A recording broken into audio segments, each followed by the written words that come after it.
Então, a primeira história que eu quero contar, talvez seja uma história que vocês até tenham ouvido. E eu gosto muito de contar essa história porque ela foi um ponto que me marcou e que realmente foi uma comprovação para mim de que todo mundo deve investir e que aquelas pessoas que muitas vezes ganham pouco dinheiro e sentem que tem uma desvantagem gigantesca frente àquelas que ganham muito nos investimentos, isso é parcialmente verdade, não vou dizer que não, mas jamais pense que o fato de você ganhar pouco dinheiro te impede de adquirir a sua liberdade financeira. Eu vou provar para vocês matematicamente, isso ao longo dos próximos tópicos que a gente vai conversar, mostrando inclusive algumas ferramentas que são bem interessantes, que você pode sim se aposentar, ter a tua liberdade financeira, sendo um jovem que por enquanto ganha na faixa dos seus 2.500, 3.000 reais por mês. À medida que você vai avançando o teu salário, sempre guardando uma parcela que você recebe, você consegue naturalmente progredir. Então esse ponto ele acaba sendo bem importante para a gente. Começando a nossa história, o que é importante a respeito desse cliente? Ele é um cliente que quando chegou para mim eu já atendia muitas pessoas ali que faziam parte daquele mesmo grupo. Então, eu já atendia vários amigos e vários parentes desse cliente. E quando me indicaram, falaram assim: olha, o fulano ele tem muito dinheiro. Ele é médico, ganhou muito bem a vida inteira, então vai ser um ótimo cliente para você, Rafa. Acho que você vai gostar dessa indicação. Eu falei, poxa, show de bola. Isso vai me ajudar bastante no crescimento profissional. Isso aconteceu há mais ou menos uns 4 a 5 anos atrás, então já faz algum tempo. Conversei com ele, marcamos uma reunião. E na reunião eu sempre sigo um cronograma. Eu gosto de fazer um diagnóstico, me vejo muito parecido com um médico, inclusive também, porque minha família é toda composta por médicos. E nesse tipo de situação, eu gosto de analisar diversos aspectos da vida daquele indivíduo e da vida da família dele como um todo, para que eu consiga ajudá-lo a tomar decisões mais sábias com relação aos investimentos. Então, o primeiro ponto foi justamente entender a parte profissional e vi que nesse ponto ele era extremamente bem sucedido. Médico, ganhava super bem, já estava com seus 70 anos de idade, uma carreira muito consolidada, e falei, bom, até aqui está tranquilo. O segundo ponto foi o contexto familiar. Ele falou assim, bom, Rafa, tenho meus filhos, tenho meus netos, sou casado, hoje eu ajudo alguns dos meus filhos, pago parte dos custos dos meus netos, mas tenho uma família extremamente feliz, extremamente satisfeita com tudo que a gente vem construindo em conjunto. Os filhos já criados, apesar de eu ainda dar uma ajuda, é uma questão voluntária minha. Então, nesse ponto também estava tudo muito tranquilo. Num determinado momento, a gente entrou ali no ponto de objetivos. E ele falou assim, Rafa, com toda sinceridade, o que eu quero da minha vida hoje é conseguir trabalhar menos ou parar de trabalhar. Eu gosto muito da medicina, sou muito feliz atendendo meus pacientes, cuidando das pessoas, só que eu me sinto cansado. Eu já estou com 70 anos, eu faço ainda alguns plantões, 1, 2 vezes por semana, o que é bem desgastante para uma pessoa da minha idade. E eu quero realmente, o que eu tenho como objetivo financeiro é parar de trabalhar. Eu vejo que, inclusive, outros amigos meus, parentes meus que você atende, eles estão desfrutando da vida. Alguns, inclusive, mais novos do que eu e a grande maioria ganhando muito menos do que eu como aposentado. E eu simplesmente não entendo por que eu ainda trabalho tanto e esses meus amigos estão direto viajando, curtindo os netos, indo para casa de praia, aproveitar, enquanto eu estou numa correria danada por aqui. Falei, não, show de bola, a gente vai conseguir ajustar.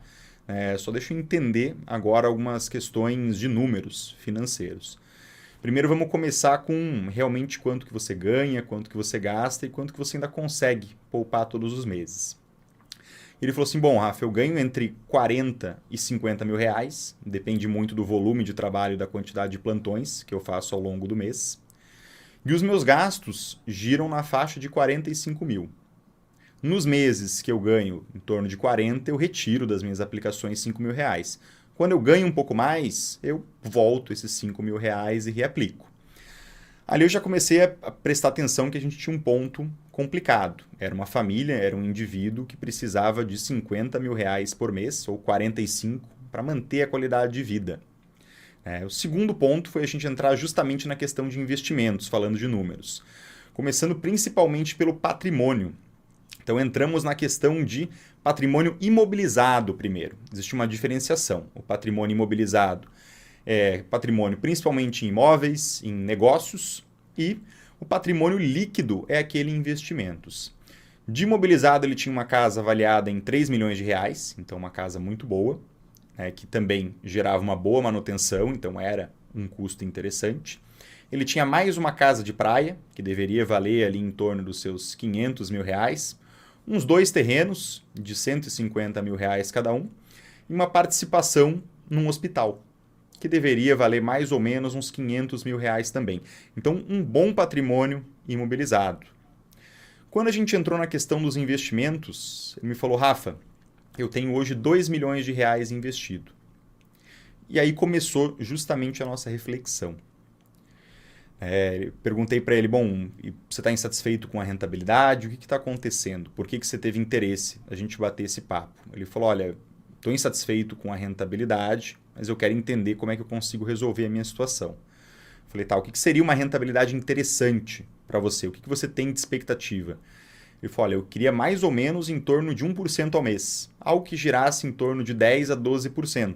Mas hoje a minha carteira tem uma boa participação em renda variável, tem meses que eu vou ganhar 3%, tem meses que eu vou ganhar menos 1%, menos 2%, mas tem situações também, se for olhar na média dos últimos 12 meses, eu estou menos 3% negativo. A gente estava numa fase que a bolsa não estava indo tão bem. E esse cliente também, para 70 anos, estava com uma exposição demasiada em renda variável. Não era para ele estar tomando tanto risco. A gente vai falar um pouco melhor ali sobre esses pontos de diversificação também, sobre ajuste de portfólio. Preparei um material bem interessante aqui para a gente. E aí a minha pergunta para ele foi, bom, a gente consegue essa rentabilidade, a gente vai fazer ajustes na carteira, não vai ser do dia para a noite, a gente chega em 10% a 12% com muita tranquilidade. Porém, eu acho que você deveria se preocupar muito mais entre uma porcentagem fixa, você deveria olhar para isso como uma rentabilidade acima da inflação. E um outro ponto que é importante a gente destacar, se a sua carteira render, o que é a sua expectativa e tem como a gente fazer isso, o que você vai ganhar de rentabilidade com esses 2 milhões é em torno de 20 mil reais por mês. Você já fez essa conta, você provavelmente sabe disso. Isso não resolve o nosso problema. Nesse momento, inclusive, tive que fazer um disclaimer ali. Falar assim, olha, a gente vai ter que ter uma conversa aqui extremamente franca e transparente. Da mesma forma como você conversa com seus pacientes, que muitas vezes precisam fazer alguns ajustes, porque senão a saúde vai entrar num caso crítico, eu vejo que a gente vai ter que ter essa mesma conversa com relação à tua saúde financeira. Então, não quero que você me interprete mal, mas eu acho que é importante a gente bater esse papo, até pelo voto de confiança dos seus amigos que me passaram o teu contato e que fizeram essa indicação. E ele foi muito tranquilo, entendeu? Falou, não, Rafa, por favor, seja sincero comigo, porque eu quero fazer esses ajustes. Mesmo que a carteira rendesse ali 1%, não iria chegar nesses 50 mil reais. E mesmo se a gente tivesse ali, se ele reduzisse o custo de vida dele para 20 mil reais por mês, o que seria bem drástico, porque alguém que vive gastando 45, reduzir para um custo de 20, é muito complicado. É difícil do ponto de vista psicológico. Mesmo se a gente fizesse essas reduções, ainda teria um problema gigantesco. Se ele parasse de trabalhar e vivesse só de renda, por exemplo. Esse problema seria a inflação. Em cima de 2 milhões, a gente não deveria resgatar os 20 mil reais todos os meses. Porque passados 10, 15 anos, ele teria que se conformar com um estilo de vida muito inferior. Porque esses 2 milhões não valeria a mesma coisa. Depois de 10 ou 15 anos, 2 milhões teria o mesmo valor de 1 milhão de reais, 1 milhão e 200. Então, naturalmente, se a gente retira toda a rentabilidade, se a gente optasse por esse caminho, ele no longo prazo teria que reduzir de forma ainda mais drástica o seu padrão de vida. Por mais que continuasse recebendo 20 mil reais e gastando esse valor, não teria o mesmo poder monetário de compra com esses 20 mil reais. Dentro desse contexto, uma outra opção que eu passei para ele, que também não era uma opção interessante, eu deixei isso bem claro, seria ele trabalhar durante mais 10 anos, 15 anos, inclusive mais do que ele estava trabalhando hoje, para ele conseguir aumentar a rentabilidade ou reduzir os gastos dele de 45 mil para 35 mil a 30 e conseguir guardar na faixa dos seus 10 a 15 mil reais por mês. Isso também solucionaria o problema, acrescido da venda do imóvel que hoje ele morava e residia de 3 milhões, a compra de um imóvel um pouco mais barato, de 1,5 milhão, a venda da casa de praia e a venda dos terrenos, além da questão da uma possível venda da participação que ele tinha no hospital. Dessa forma, a gente conseguiria reunir ali em torno de 8 a 10 milhões nesse prazo de 15 anos. Mas também não era uma boa solução, porque naturalmente uma pessoa de 70 anos de idade trabalhar com mais intensidade durante os próximos 10 a 15 anos para depois curtir mais 10 anos, 15 anos sem tanta energia, sem tanta saúde física, não faria o menor sentido. Então por que eu estou contando essa história para vocês? Esse cliente meu ele segue trabalhando no mesmo ritmo. Hoje ele está na faixa dos seus 73, 74. A gente ajustou os gastos, está guardando muito mais dinheiro, mas ainda é uma situação que ele vai ter que trabalhar bastante, ainda por bastante tempo. Minha ideia aqui com vocês é muito mais mostrar o impacto que tem no quanto você sobe os teus gastos, o teu padrão de vida, e que muitas vezes a pessoa que ganha mais, ela não definitivamente vai ser a pessoa que acumula mais patrimônio ou que consegue atingir a liberdade financeira. E eu quero fazer um paralelo com outro cliente meu do coração, né? Um carinho gigantesco por esse cliente, inclusive muita inspiração, porque é uma pessoa que me ensina muitas coisas, principalmente com relação à simplicidade, quando você tem um patrimônio gigantesco. E esse meu cliente, ele ganhou na faixa de 10 a 20 mil reais a vida inteira. No começo da carreira ganhava um pouco menos, chegou num patamar de 10, o auge dele foi em torno de 20 mil reais.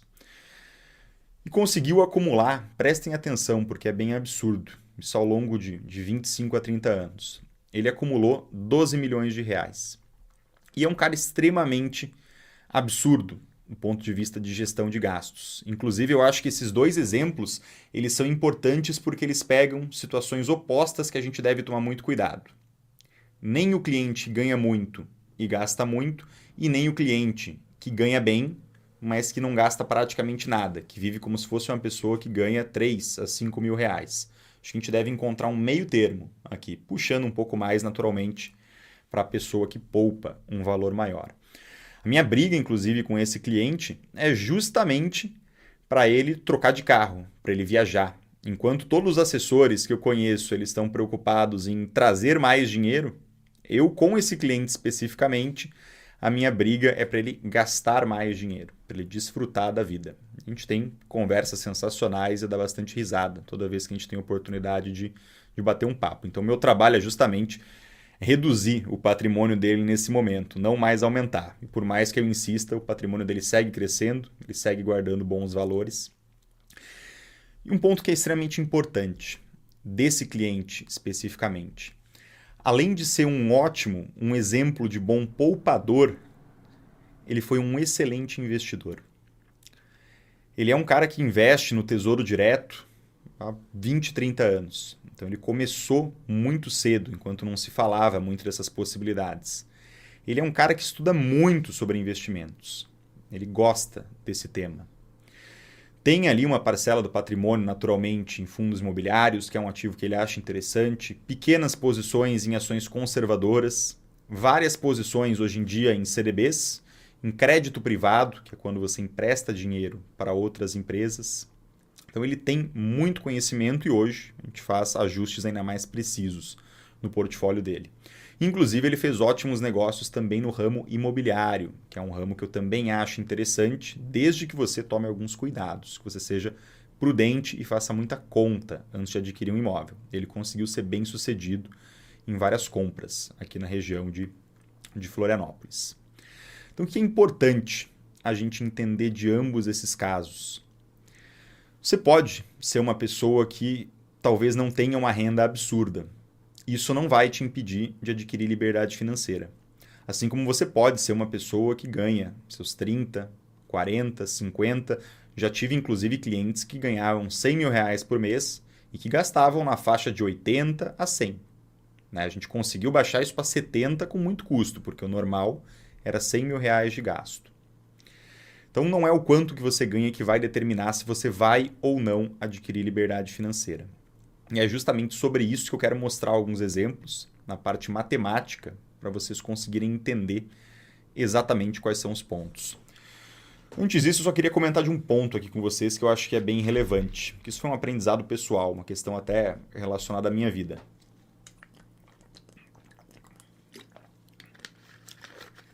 Uma das pessoas, naturalmente, que...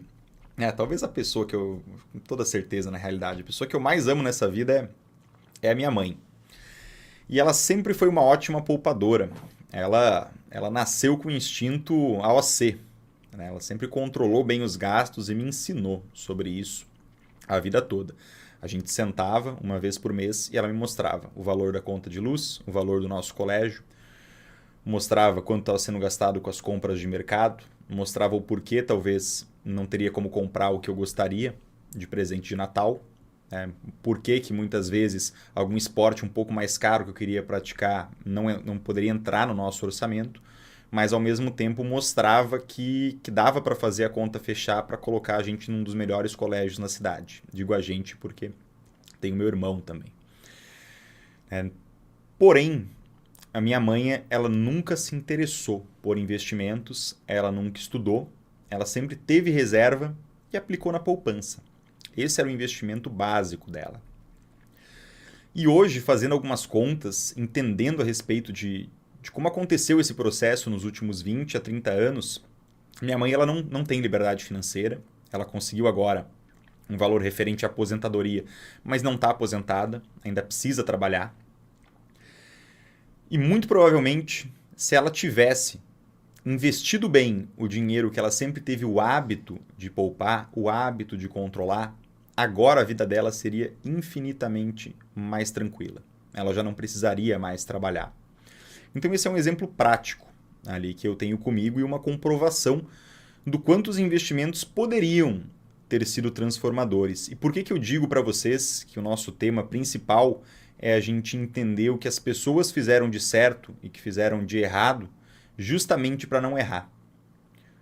Porque hoje eu consigo entender que a minha mãe, ela trabalha ainda na faixa dos seus 60 e poucos anos de idade, provavelmente vai trabalhar por mais uns 10 ou 12 anos. E se ela tivesse talvez separado 30 minutos da semana dela, talvez 1 hora por semana, com 100% de certeza ela teria investido esse dinheiro melhor, esse patrimônio teria crescido de forma exponencial, e vocês já vão entender isso de forma gráfica, e hoje ela estaria aposentada.